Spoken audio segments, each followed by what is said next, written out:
Atolotry ny rimage ho anao.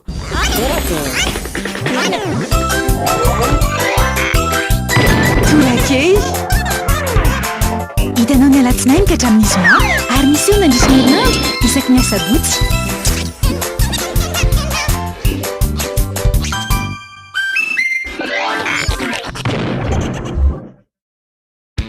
Kadohany asaramanitra ary aroto ny fianambidy amin'ny finday telma Legend Max dia mizara fotoana mamy amin'ireo akaiky anao. Misy ihany koa ny fianambidy amin'ny finday Wikif Max, iFeel Prime, FM Prime sy S Prime. Tonga vahaingana any amin'ny telma shop anjifan'ilay ho anao. Tolotra manakiratra amin'ny 1 Jolay.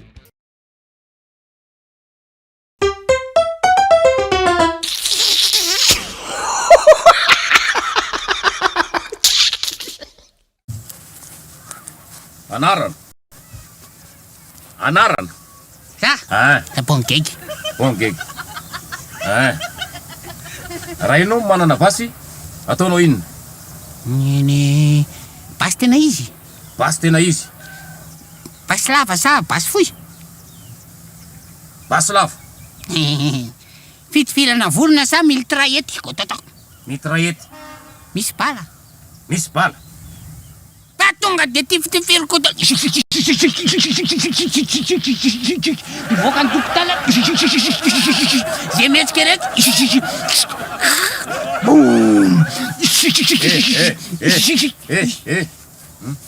tapany anao mbola adaladala be anao. Verina ry ary verina ry manaraka.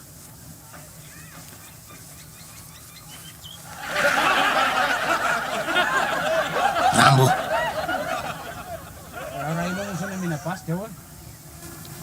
Basy tena izy. Tena izy. Basy lava sa basy fohy? Basy lava. Misy bala. Misy bala. Mitraety sa kopariko.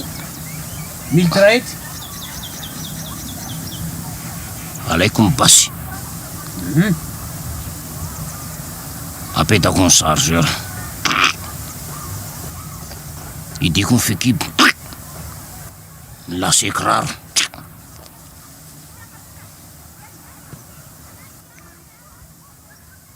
Sécurité. Raisiko ny lohany. Lohany basy io. Tel, ilesiko atoko. Mina vato ny tony. Bitsako tako popa. Directeur, chauffeur, jardinier, cuisinier, mpamafatrano, izy netrarera. Reraka avy eo. Fa za mbola rambo.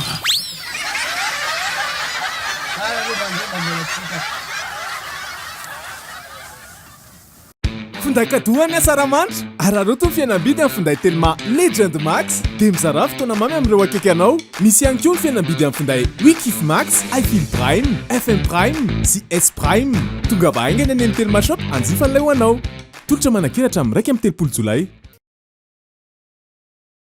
Hitanao teo Torak'Hehy natolotry ny rimage.